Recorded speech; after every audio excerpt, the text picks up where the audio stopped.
আৰে কি হৈছে একো নকয় কিয়?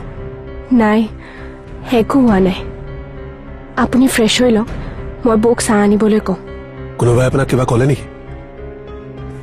কোনো একো কোৱা নাই আৰু ক'লেও যিটো সত্য তাকটো মানি ল'ব লাগিবই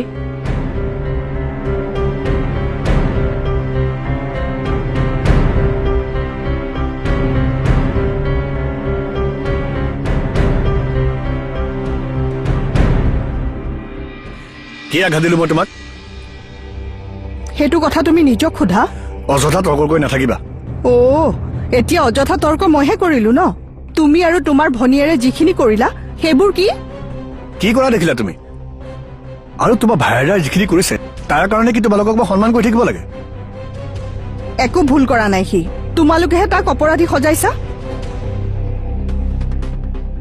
মই তোমাক শেষবাৰৰ কাৰণে কৈছো তুমি যেনেকৈ ঘৰৰ পৰা ওলাই গৈছা তেনেকৈ ঘূৰি আহা মোৰ শেষ কথা শুনি লোৱা যেতিয়ালৈকে সেইখন ঘৰত মোৰ সন্মানৰ কোনো অস্তিত্ব নাথাকিব তেতিয়ালৈকে মই সেইখন ঘৰলৈ উভতি যোৱাৰ কোনো আশাই নকৰিবা তোমাৰ যি ইচ্ছা তুমি তাকে কৰি থাকা মই তোমাক আৰু একো নকওঁ অকণমানো যদি তোমাৰ লাজ আছে তেনেহ'লে সোনকালে তুমি ঘৰলৈ ঘূৰি আহিবা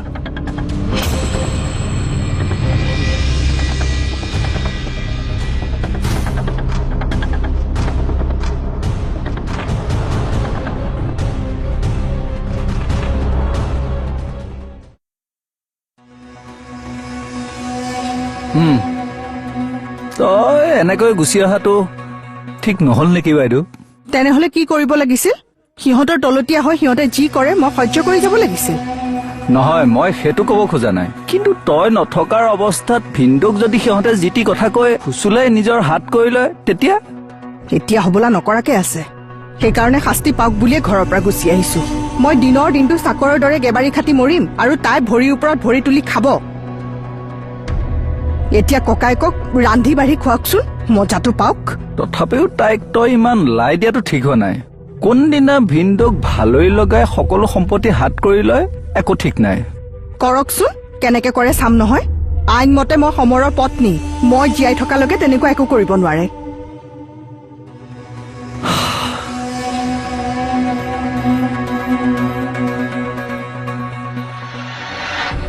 মোৰ গাটো ভাল নাছিল ছাৰ সেইকাৰণে অহা নাছিলো তুমিতো মোৰ কেবিনৰ বেলেগ চাবি নাই বুলি কৈছিলা তেন্তে মই নহকৈ তুমি কেবিনৰ চিচিটিভি কেমেৰাটো কেনেকৈ খুলিলা মই খোলা নাই ছাৰ মিছা কথা নকবা মৃন্ময়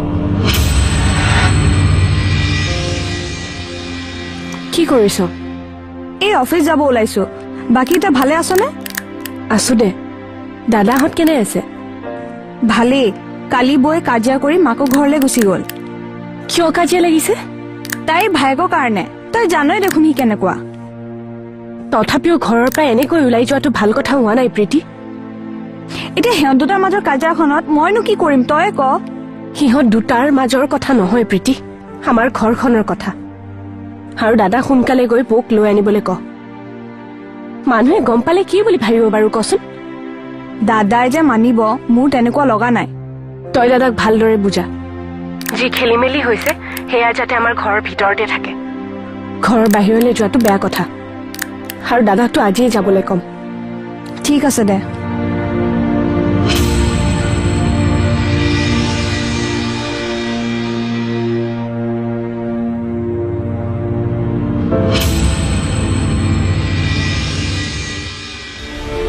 আপুনি মোৰ কেবিনলৈ আহক কেইটামান ফাইল চেক কৰিবলৈ আছে তোমাৰ কাম পিছত কৰিবা আগতে এওঁৰ লগত মোৰ দুটামান ইম্পৰ্টেণ্ট কথা আছে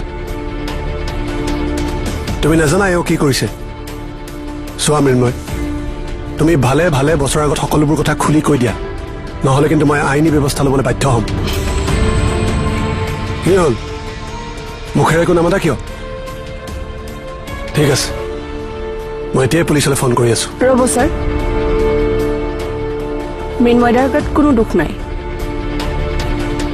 আপোনাৰ ফাইলটো মই জ্বলাবলৈ কৈছিলো কি তুমি পাগল হৈছা নেকি তুমি জানা নাই এইবোৰ কি কৈ আছা তুমি পাগল হৈছো মই আপুনিয়ে মোক পগলা কৰিছে একমাত্ৰ আপোনাৰ কাৰণে আজি মোৰ জীৱনটো ধ্বংস হৈ গ'ল মই কি কৰিলো তোমাক মোৰ ভাল পোৱাক আপুনি অপমান কৰিছে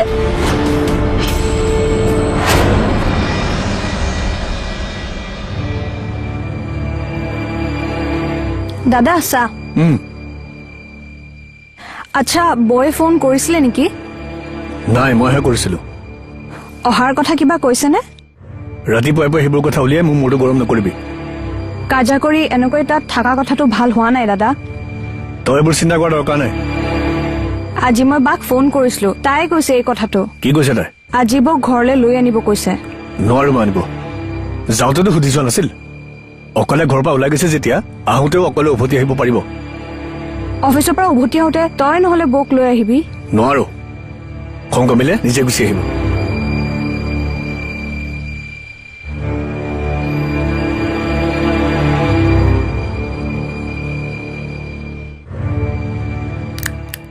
যি ভাল পোৱাত ইমান আক্ৰোশ সোমাই থাকিব পাৰে, সেয়া ভাল পোৱা কেনেকৈ হ'ব পাৰে পৰি? আচলতে তোমাৰ মোৰ প্ৰতি কোনো ভাল পোৱাই নাছিল, সেয়া তোমাৰ জেদ আছিল। ভাল পোৱাত কাঢ়ি লোৱাতকৈ ত্যাগৰ মূল্য বেছি। আৰু মই তোমাক কি প্ৰতাৰণা কৰিলো, কি অপমান কৰিলো মই তোমাক কেতিয়াবা কৈছো ভাল পাওঁ বুলি? কিবা প্ৰতিশ্ৰুতি দিছিলো? কাৰোবাক ভাল পাবলৈ কাকো একো জোৰ কৰিব নোৱাৰা পৰি আমাৰ মাজত এটা ভাল বন্ধুত্বৰ বাহিৰে আন একো নাছিল। মই তোমাক আগতেও কৈছো। গতিকে মোক দোষ দিয়া বাদ দি নিজৰ দুখখিনি অলপ চাই ল'বা। সেইকাৰণে সমাজৰ বিৰুদ্ধে গৈ এজনী বিধৱাক বিয়া কৰালে। পৰি, মই তোমাক আগতেও কৈছো তাই বিধৱা নহয়, মই এতিয়াও জীয়াই আছো।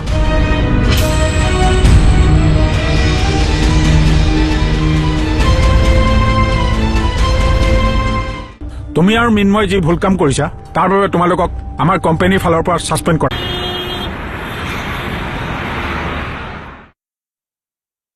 মই মোৰ নিৰ্দোষিতা প্ৰমাণ কৰিলো ছাৰ। এতিয়া সিদ্ধান্ত আপোনাৰ ওপৰত। মই মিছাতে তোমাক ব্লেম কৰাৰ বাবে মোক বৰ বেয়া নাপাবা। আচলতে কথাবোৰ মই ভবা নাছিলো।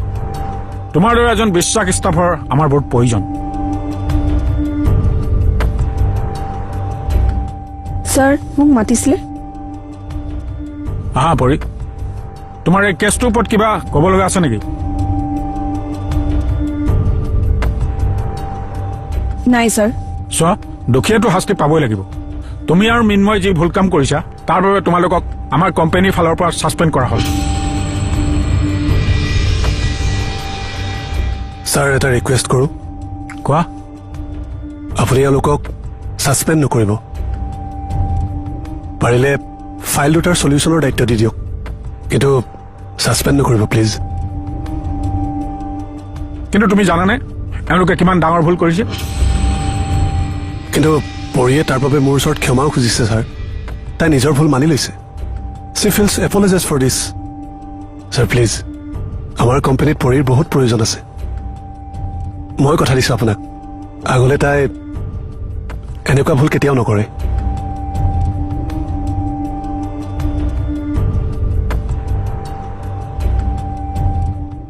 সিহঁতি ভুল কৰিছে বুজিছো, আপুনিও ভুল কৰিব লাগে নে? কি দৰকাৰ আছিল সেই চৰিত্ৰহীন এজনী ঘৰত সোমাবলৈ? মই যি উচিত বুলি ভাবিছো তাকেই কৰিছো। মই সিহঁতক এনেই ঘৰ সোমাবলৈ দিয়া নাই নহয়, পৰাচিত কৰাহে ঘৰত সোমাব দিছো। গোসাঁইৰ ওচৰত প্ৰায়চিত্ত হৈ সিহঁতে নিজে কৰা ভুলৰ ক্ষমা খুজিছে। পুৰোহিতে শুদ্ধি কৰোৱাৰ পাছতহে সিহঁত ভিতৰলৈ আহিছে। হলেও আপোনাৰ সমাজত এটা নাম আছে। মইতো ভাবিছিলো আপুনি সিহঁতক ঘৰত সোমাবই নিদিব বুলি। হাজাৰ অপৰাধ কৰিলেও সি মোৰ সন্তান। সি যেতিয়া নিজে মোৰ ওচৰলৈ ক্ষমা খুজি আহিব, মই মাকজনী হৈ চাই থাকিব পাৰো জানো? মোৰ সন্তান হোৱা হলে মই ক্ষমাই নকৰিলোহেঁতেন। মোৰতো কথাটো বিশ্বাসেই হোৱা নাছিল। মই বোলো যোনে যিয়েই নকৰক, নবৌয়ে কিন্তু এইটো ভুল কেতিয়াও নকৰে। এতিয়া দেখিছো আপুনি সেই আগৰ নবৌজনী হৈ থকা নাই। সেই কলংকিনীজনীয়ে ল'ৰাৰ লগতে আপোনাকো ভালকৈ মুহিলে যেন পাইছো।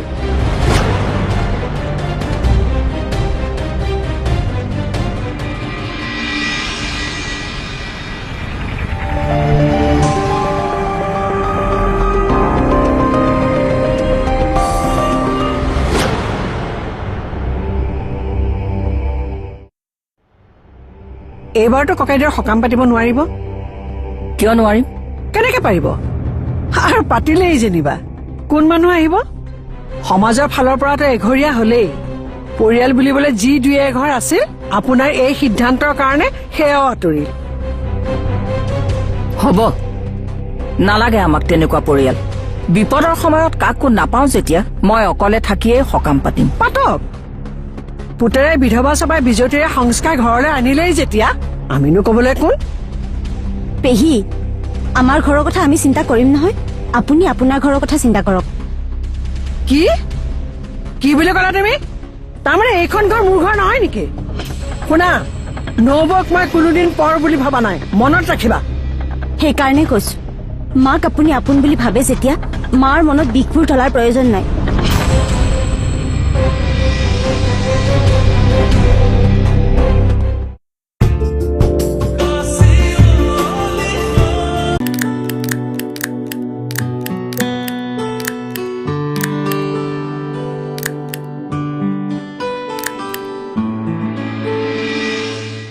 হাই। হাই, আপুনি ইয়াত? হয়, আপুনি কৰিবলৈ যায় নেকি? মই অফিচলৈ আহিছো। অলপ আগত মোৰ অফিচটো আছে। ময়ো এইখিনিতে থাকো। এইখিনিতে মোৰ দোকান এখন আছে। আচ্ছা, মই গৈ থাকো, মোৰ দেৰি হৈছে। ময়ে বাইকত থৈ আহো নেকি আপোনাক? নালাগে, হ'ব, মই পাৰিম। আপুনি মোক ইমান সোনকালে বিশ্বাস কৰিবলৈ টান পাইছে চাগে। নহয়, তেনেকুৱা একো কথা নাই। তেনেহলে বলক আকৌ, এনেকে কথা পাতি থাকিলে আপোনাৰহে দেৰি হ'ব। বলক।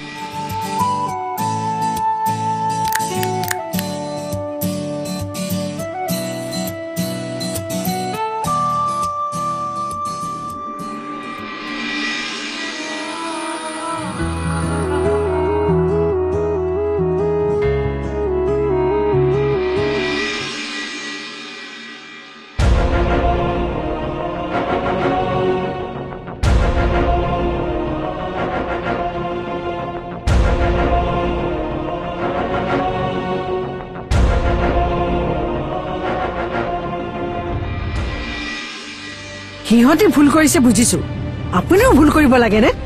কি দৰকাৰ আছিল? এতিয়া দেখিছো আপুনি সেই আগৰ নবৌজনী হৈ থকা নাই।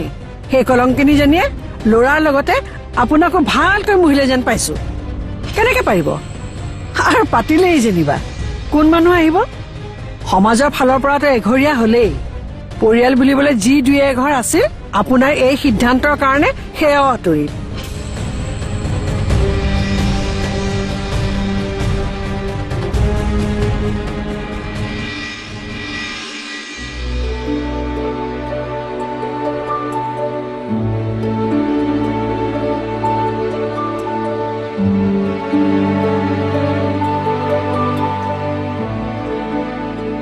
দাদা, চাহ।